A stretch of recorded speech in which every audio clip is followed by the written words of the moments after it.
Na operaciju uklanjanja debljine odlučila sam se 2021. godine nakon mnogih pokušaja mršavljenja i mnogih dijeta. Obavila sam je u KBC Osijek kod doktora Zdenka Borasa. Sam oporavak nakon operacije trajao je nekoliko dana i kada sam došla kući krenula je prilagodba prehrane koju sam dobila upute sve zapravo u samoj bolnici. Ono što je jako bilo zanimljivo, što sam učila kao beba od početka jesti, malo po malo, po uputama liječnika, po uputama bolničkih nutricionista.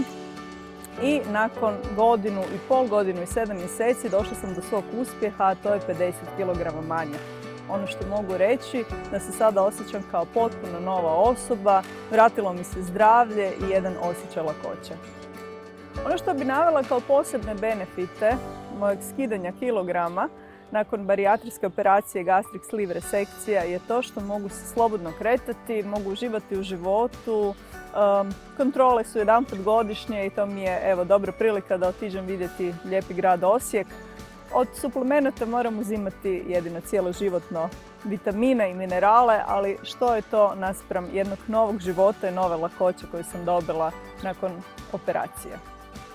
Debljina nije samo estetski problem. Debljina je zdravstveni problem i dobila je napokon i svoju dijagnozu.